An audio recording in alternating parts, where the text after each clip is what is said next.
Good afternoon, Chetana. How are you? Good afternoon, Carrie. I'm good. We have some sun today, or at least we did when I first came into the space. I don't know if we still do. hmm Yeah, so Nice. Yeah, we've had a lot of rain this week, haven't we?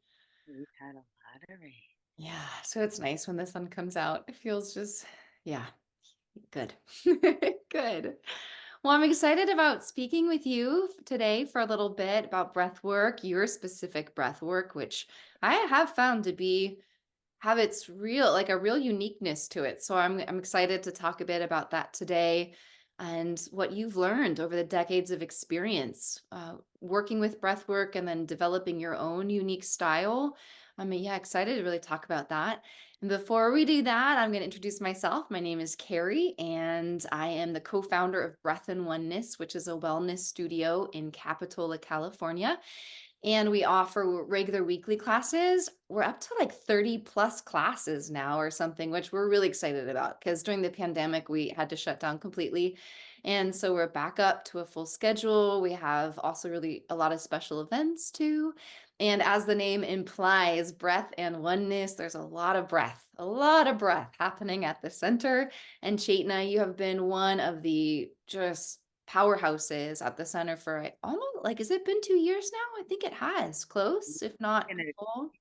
right, either close or a tad bit more. I've lost track as well. Yeah, but around 2 years. And it's been so powerful having you at Breath and Oneness. I'd love if you'd like to say a little bit about yourself, your background, anything you feel like sharing. Sure. So my name is Chetna, and I was a body worker for many, many, many years, and I needed a shift. I went traveling. So I'm trying to be a little concise with what to share. I went traveling, and in my travels, breathwork found me. Wasn't something I was seeking. And in my very first session, it just the breath, the power of the breath, opened my heart to a degree that I didn't have any experience with. It allowed me to see very quickly my past traumas, my past overwhelms, right? So that's really what trauma is. Trauma is an overwhelm to the nervous system.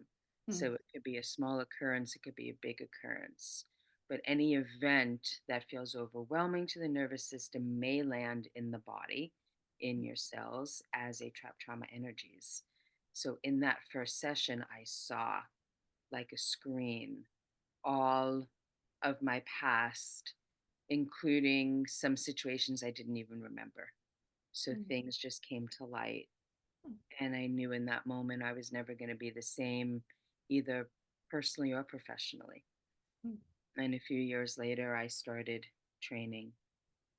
And it's just my biggest honor, Carrie, to pay forward this work that I feel changed my life. At times, I feel like it saved my life.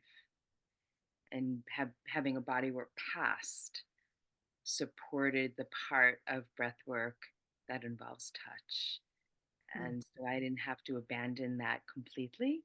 I got to bring my first passion into my evolving new passion Yes. and use that touch to help open up those holdings in the muscular system, in the fascia, in your cellular memories. So it's a beautiful adjunct. So I'm Mm. blessed that I get to do both. Yeah, and I can sure attest. I often made jokes, especially that first couple of months I was coming to your class, that you were like, let me know if you don't want touch. And I was like, can we let you know if you'd like extra? Like extra, that was the ongoing joke, right? Can I have the extra touch card, please? Because in Yes. particular, your touch is just so rich and it does add so much. So it's really a beautiful layering of your skill set, and yeah, it's gorgeous. I love hearing that too, how it does intertwine, because I experienced that with your work and it's so lovely. So, and now you've been offering breathwork for like decades. It's been like decades, yeah, a couple decades. Yeah. I started my training in 2005, completed 2006, and have been working with it ever since. The first couple of years part time, and then full time for Yeah, And at and you were training too, like lots of people and working with large groups, small groups, so many different variations, right? Yeah, so my history is working with the Biodynamic Breathwork and Trauma Release Systems Institute. Mhm, And with them is when I was traveling around the world. And it was such a gift. So I got to spend however much time I did in a workshop space, either training, that's what we were doing. We were traveling around the world holding groups that incorporated the participants' own trauma release work and own healing, and teaching them the skill set to hold sessions. So it was a multifaceted experience, which was so beautiful. So being a facilitator where I could hold you for what you're bringing and support you to be able to share just doubled the joy and doubled the honor for me. mhm, And then I also work with women, and those groups were very small, and those were not trainings. So, not teaching women how to do the work, although it floats around in my mind to start a training for that. It's just holding deep, co created intimate space. My women's groups never got bigger than 8. So, the depth of what we can do was quite profound. And when I'm resonating in my own head with what I'm saying, I'm speaking in the past because I haven't done a women's group in a few years, and I have one coming in September. mhm, So it's moving back into in-person offerings mhm, outside of local, right? mhm. So with you local, it's every week, and I haven't done a group in quite some time. Yeah, and with all that experience, and I'm also imagining probably like me, and I think yeah, we've spoken a little bit in the past too about all these like different modalities that we get to try these days. Seems like there's so many new modalities or old modalities that are coming back, like the ice baths and there's just so much. And plant medicine we've talked about before too. All these different amazing tools to get into the psyche, so many different capacities. And breath work, too, is just one of those ones. It's been around for so long, it seems. And yet there's this huge surgence or resurgence. There's a surge of breath work. And so I'm curious, your particular point of view, like what makes breath work so powerful? Why breath work? It's interesting because I'm very cognizant that there's a surge, and because I've been involved for almost 20 years, how do I want to say that? I'm not here because it's a surge or because it's a trend. I'm here because it feels like it's deep in my being to share the work, and I'm pleased that I've had so much experience prior to it becoming a surge or a trend. And what I found in all those years is, well, there's two ways to do breath work. Breath work could be fast, more intensive, create an incredible altered state, which gives you this grand reference of higher consciousness and freedom, and or a huge catharsis to move those initial energies that are keeping one attached to maybe stressful beliefs or attached to their past traumas that are embedded in the somatics of your being. So it's like an explosion of release. My first trainings were similar. And what we understood, and I say we, meaning when I was with the Institute, after sharing it that way for a few years, we started to understand that that level of opening and that pace of breathing is more likely disturbing your nervous system, contributing to those to that overwhelm, Mm, and causing you either to shift very quickly into a situation where you can't even separate if you're in your past trauma or in your presence, right? So it's called slipping into that trauma vortex. And we understood that slowing down and keeping one through a resource, more in present state awareness, allows the neural pathways to actually rewire. So it really gives one an opportunity to reparent themselves, to repair the fractures that maybe happened in your attachment styles through the traumatic situations that you experienced, the generational trauma that gets passed down, allows the space for the appropriate repair. And that gives the neural pathways a new route back to presence. So it's like uncoupling the present moment with the past. Mhm. And that requires moving slow. Mhm. That requires taking time to reacquaint yourself with your own being, learning how you feel inside, learning about your felt sensations, which is your nonverbal inner landscape, learning to feel through these felt sensations where you're holding contractions, where you're more free, hence being a part of your body that can be a resource. So in this particular style, and I think I'm blending my answer and I'll come back to why breath. In this particular style, we move slow enough and pendulate between the contractions and the opening. So we don't meet those trapped trauma energies head on into the eye of the storm, right? That's what causes the explosion and the big catharsis. But if we touch it and come back to resource and touch it again and come back to resource, we titrate deeper into the center, allowing the nervous system time and space to be able to meet it fully without potentially collapsing or freezing or getting overcharged, which can happen. But moving this slowly tends to avoid it or make that happen slower. Make that happen less often. So, with that being said, why breath? Because for me, breath overrides the cognitive piece.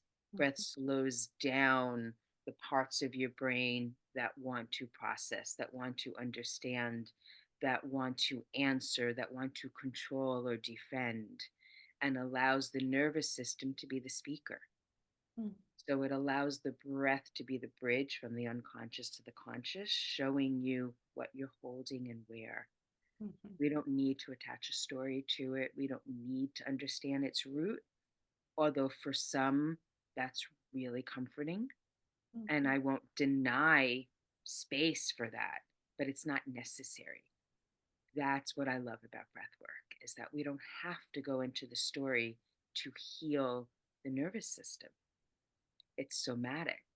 So when we breathe and we allow it to light up and we follow the impulses to move and to unwind as you experienced, we start to open those energies with the touch as well. And I have found with talk therapy, one can stay a little bit spun in their story, Mhm. right? It doesn't mean there's not space for it because there is. I've done it and I can do it and I can support coaching and self inquiry work as well, which I do, but I won't do it without the somatic piece as well. Um, did that answer that why breath work? Yeah, yeah. I mean, you have a pretty amazing ability. I notice what my sense of it is this like bigger view, but then also these really fine-tuned details that to me really speak to your decades of experience. And I know that also from working with you for a while too, is yeah, there's just such a depth, a lot of nuance and subtlety that maybe if we don't understand the bigger concepts, we can feel a little like lost because after studying something for years and decades, there's just such a wealth of Mm-hmm. knowledge and experience there. So I do feel like you named a lot, which is like both a like going into more specific elements, but then also a broadening, which helps us, understand maybe the landscape a bit better. Some of the things that really stood out to me when you were talking, especially from the broader, is that ability to speak directly to the soma, the body and the nervous system, and not have to have story around it. I too agree that breath work is so amazing for that, like maybe a deeper innate intelligence, like dropping into that and then learning how to be with that in a way without the brain, which the brain just hijacks so much, right?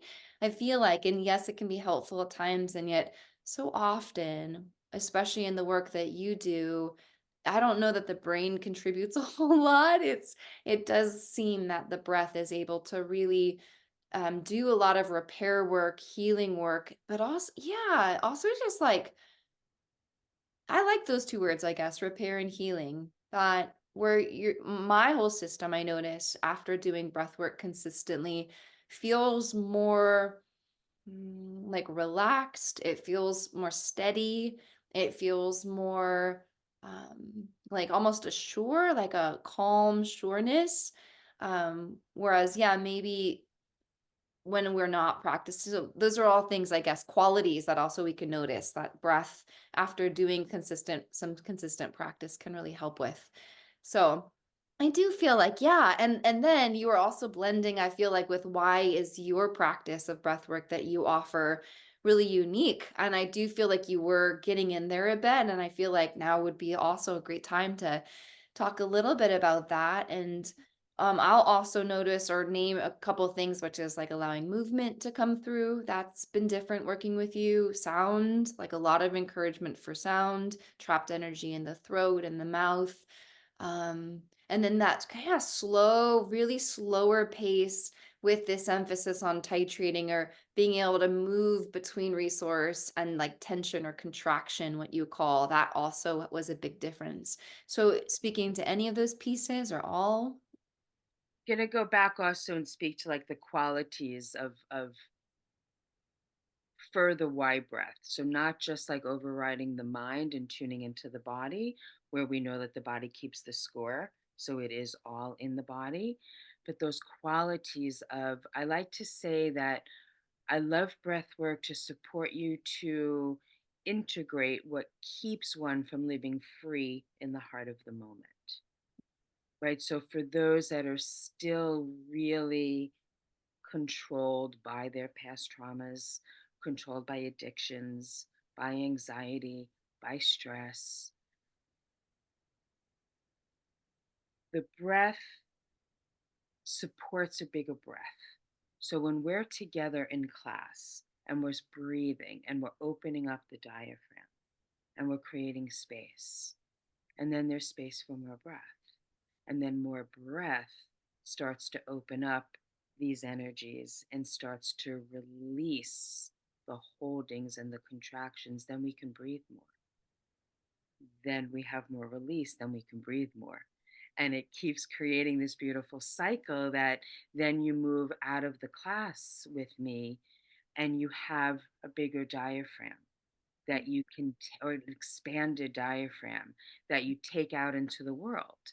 So, in that moment, when you're feeling overwhelmed, when you're feeling stressed, when you're fighting an addiction actively in the moment, one can have a tool where they can pause, Mm, find their resource, and or notice their breath, bringing them back to present state awareness, lessening the identification with the story, with the event, with what keeps you feeling trapped, and mm, coming back into presence.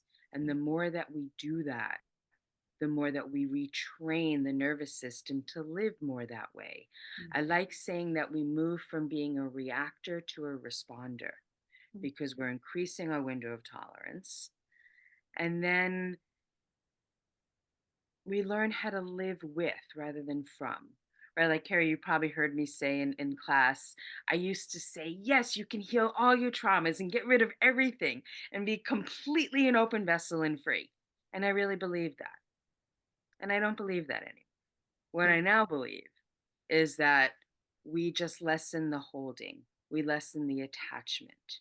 We respect that whatever happened, if it was a bigger trauma, it happened. We can't undo the past.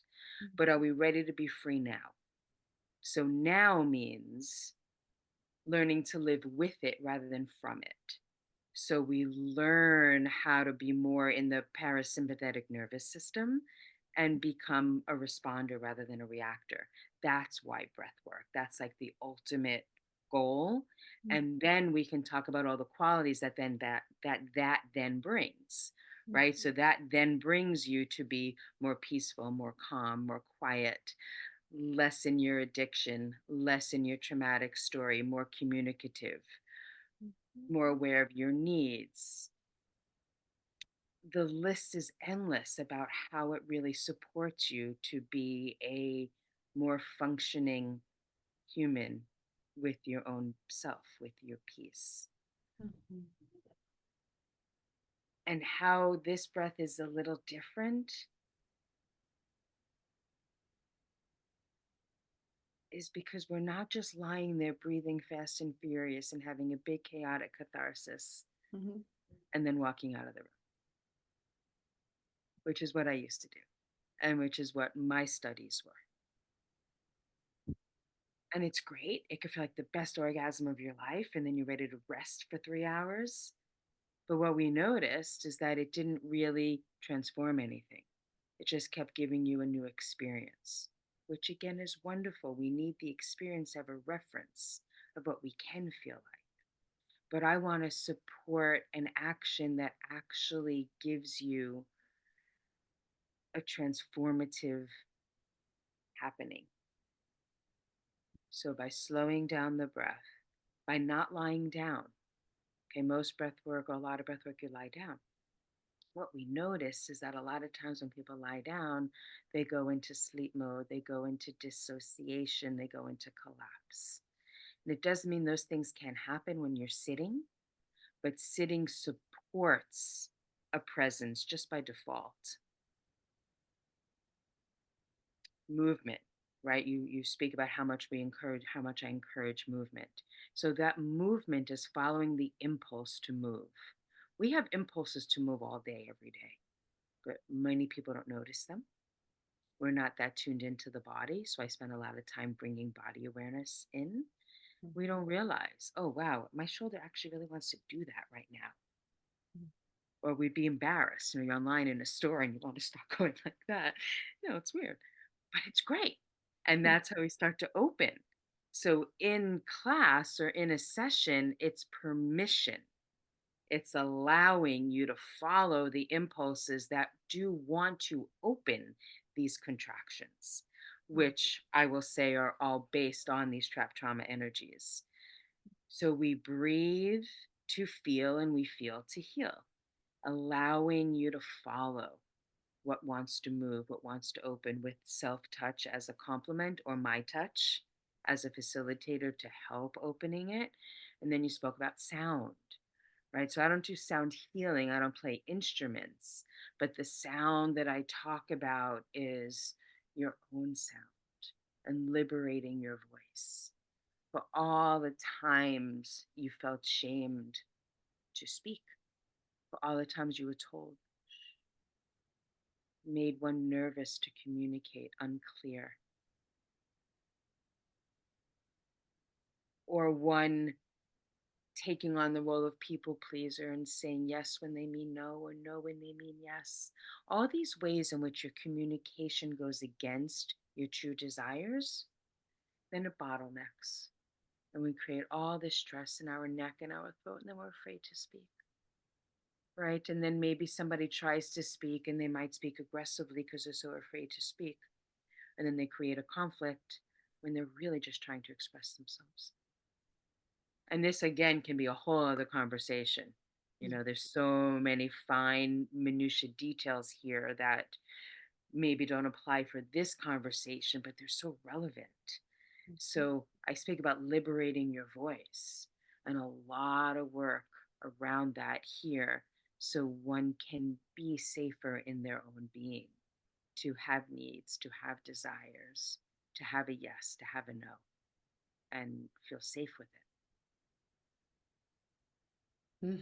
Yes. And I think so much of what you've already been talking about is what makes your teaching, your facilitation so unique is it is your touch, it is your presence, it's this availability to allow things. I feel like the container you hold is so deep and strong and clear, and it really does allow for like anything to show up. And so I think because the of the clarity and the strength of the container you set and are able to hold, it comes, and people, it really comes up for people, and it's been so powerful, my own journey with it, as well as like being able to watch and be near others going through their own journey of, healing, reclamation of self, and then also the liberation that comes of the freeing of these like trapped energies or the contractions, the constrictions, the old like dysfunctional neural patterns. It's been so profound. And so I'm curious, after all of this, again, decades of experience in this, what are some of, do you feel like you have some like wisdom pieces? And I feel like you've already been speaking a lot of them through this, and yet I'm curious if there's anything else, like what wisdom have you been able to glean from this work? Compassion for self, compassion for others. We're all the Mhm. same. We may appear different. And what I mean by that is, I might have an old belief that still comes up. I might have an old story that is still living in my nervous system, and you might have the same, but it's not the same story, but we're all imperfectly perfect humans. And it came up the other day. One of the things I'm doing, Carrie, that I think I shared with you for the first time last week is I'm in the prison system with this work. And it came up the other day where one of the guys was like, I'm just so sick of people's drama bullshit. And I said, well, most people's drama comes from a trauma. Mhm. People are not just waking up today and deciding they want to be dramatic or live out a trauma, right? Mhm. There's a story, there's a happening, there's a fracture in their attachment style. There's something that created one to act out in a way that the other might judge as dramatic. So, can we pause for a moment? Compassion for self, compassion for others. Maybe I'm a little triggered or irritated by what you're playing out right now, but I might play something else out tomorrow. Mhm. Mhm. So, I feel like that level of compassion is the recipe for world peace. And obviously, I mean, this is what the Dalai Lama, for example, has been trying to bring to the world forever. It's such a depth of empathy and compassion and understanding. And empathy is tricky for me. Sometimes I think empathy could be toxic. So I've actually been using feeling into compassion a lot more. Mhm. Mhm.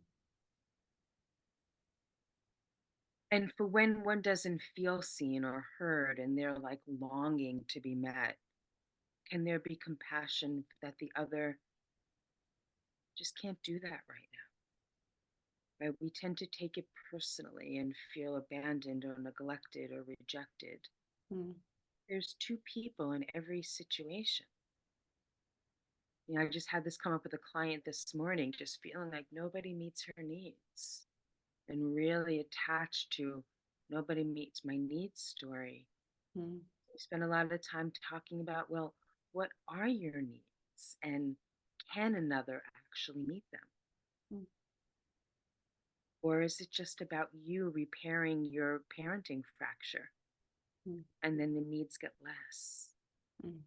And again, a whole other story. I speak that simplicitly and it's quite an in-depth Mhm. piece, but these are just some of the things that I keep learning with all of my experience. And it makes me a gentler human. It makes me a gentler facilitator Mhm. and just more aware of who's around me and what is the environment, what is the nature of the environment around Mhm. me. Yeah, so compassion for self, compassion for others. Mhm.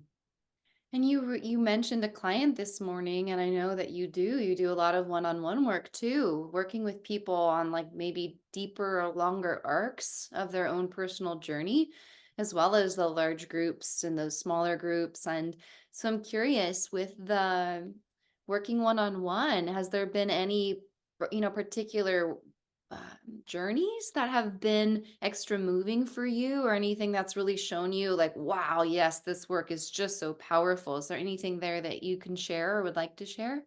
Yeah. There's a few. I was contemplating this morning. Um, yes, I'm going to talk about one woman who was referred to me by a mutual friend, and she's a therapist herself, so has a lot of experience in supporting others. But Mhm.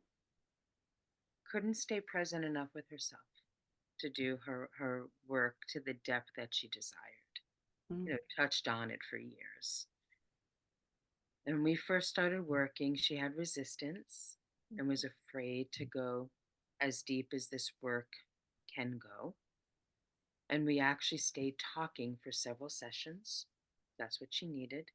mm, And jumping in a little bit to a little small in and out of the nose breathing.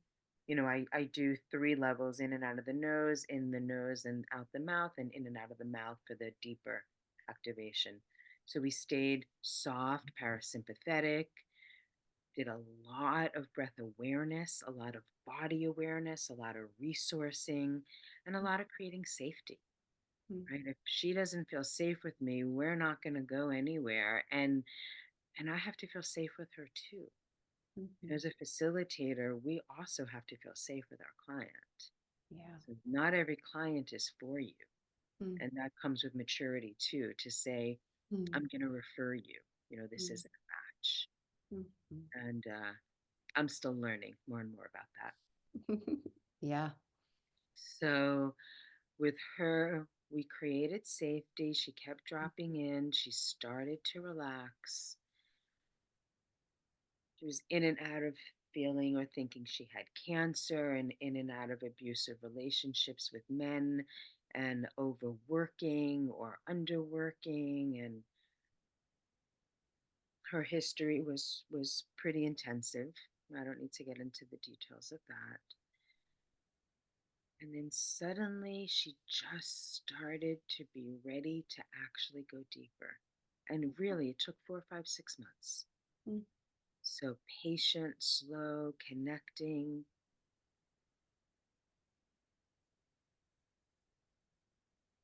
We were together, I think, about a year, or maybe a month more than a year.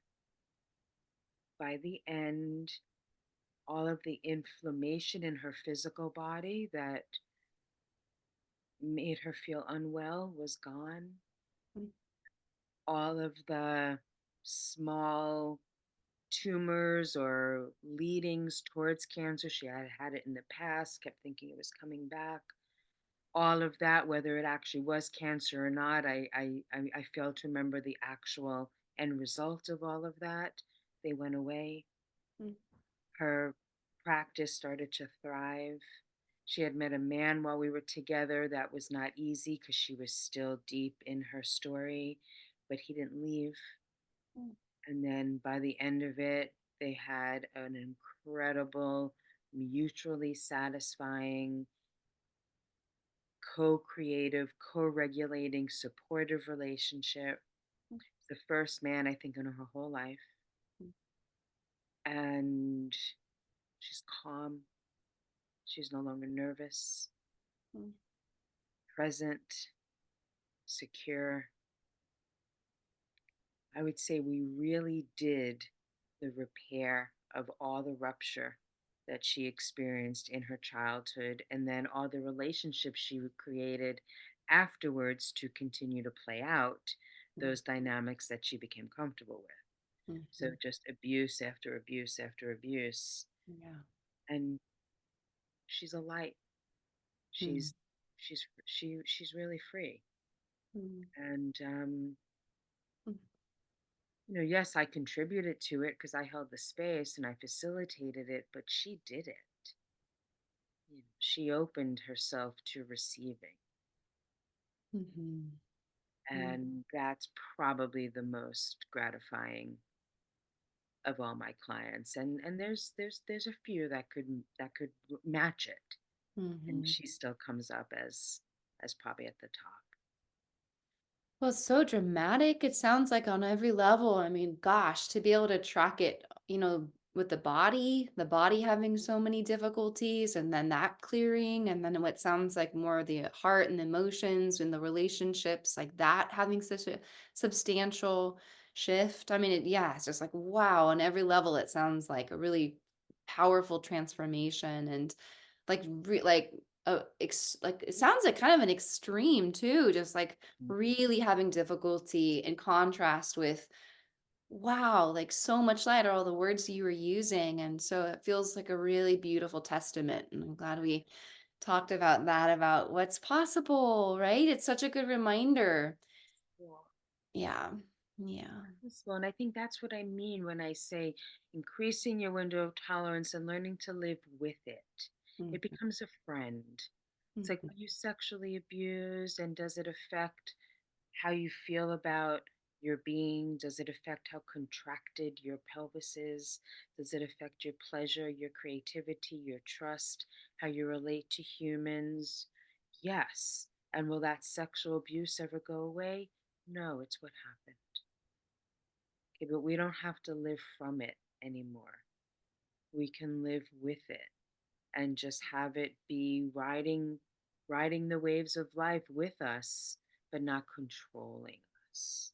mhm, And for me, that's what seems more reasonable and more practical than believing that it's all going to get completely healed, right? Versus integrated. It becomes integrated. So mhm. we're no longer the victim of it, Yeah. right? And the other piece I want to say about victimhood that just moved through me is that when we believe we're a victim, we need a perpetrator Mm, or somebody else to actually do the healing with us or for us. We need that other to be remorseful, mm, to do something to take away the pain. And mm, that's likely not going to happen. And mm, then we stay victim mm, rather than empowering that I can radically learn the art of self-care. mhm, And that's one of the things we go into deep detail with in the women's groups that I hold is the mm, radical self-care, self-responsibility, self-love, mhm, so we can move out of the victim, own our part, mhm, integrate it, and really have a landing transformation. mhm. Yeah. I myself spend so many years in my victimhood, and Mm, I can see when it creeps in still, mm, and I have the tools to work with it, and I love that. mhm, So I want to support that. I want to share the tools to whoever wants to receive them. And what I recognize, Carrie, and you and I have talked about this before, is that every time I speak about trauma or trapped trauma energies, that also can be intimidating or scary for somebody who wants to participate or check out what's going on. I want to lighten that load a little bit. mm, It's like a trapped trauma energy or trauma doesn't always have to be this big event. Anything, as I said earlier, that overwhelms your nervous system. Some of us, we have different resiliences. Either it's what we came to this planet with or based on our attachment style. We all have different resiliences, and something can feel traumatic that's really small. Okay, so it doesn't always have to be so big or so heavy. If anybody feels blocked even a small bit, they're just not living their best life without getting into the big background of it. The mhm, work is for you too. Mhm. Anybody just wants an experience of being in a community and with a group where we're co-creating together Mhm. and resonating on each other, right? Like last Sunday, somebody had a really big response to something, and somebody shared how it then gave them permission to go deeper into theirs. So Mhm. that's just one small piece of how the group works in resonance of each other and how supportive it is. And it doesn't have to be dark and heavy. We're also finding the repressed joy and the pleasure. We're just removing what's blocking that. So somebody can have just as much shame around joy as they have around less than that they have around their abuse or whatever story they have that might feel shameful. A lot of people have shame around pleasure too. So Mhm. we want to unravel whatever keeps you from being free in your joy, in your pleasure. We're not doing this work so we're constantly facing our difficult emotions. We're doing this work so we can move them and feel them, right? So I know I just said not to always face them. So what I'm trying to say is that it doesn't always have to be a heavy, heavy process. It's a joyful process when we can move what is heavy. It's a pleasurable process when we can integrate what keeps you from being in your pleasure. So it might feel heavy in the moment. What I like to say to people is, do you want to dive in deep for a short amount of time for a lifetime of freedom? Or do you want to continue being in a baseline block, on a baseline confusion, or a baseline depressed energy? Because that's not easy either to live life that way. But a lot of people go for that because it's easy and comfortable, and doing the hard work feels too hard, Totally. right? But it's a short commitment for a bigger piece. Mhm. Yeah. So that's also a nice wisdom to bring. So if people feel intimidated, I still encourage you to come and try.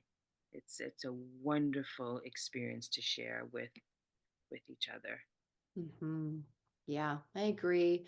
Community, fellowship, people doing the work together. I really feel like individual sessions or work with self is so potent, and I also feel like group work is so potent. They're both so necessary and potent. That's been my experience. So, So potent. And in group work, we have an opportunity to co-regulate immediately, mm, right? yeah. So you're doing your work for self-regulation, and then you turn around and there's an opportunity to co-regulate, and they just go hand in hand. Mhm.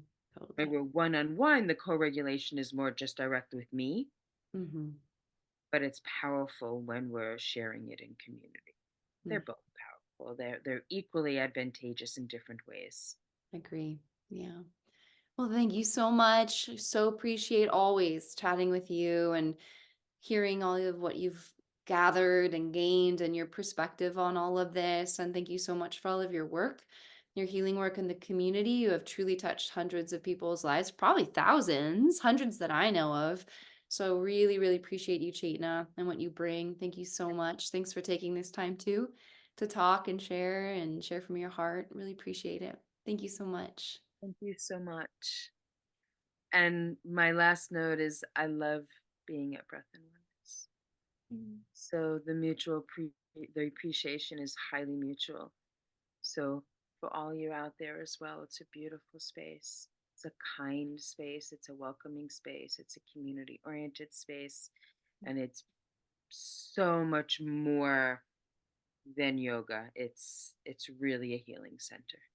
Mm.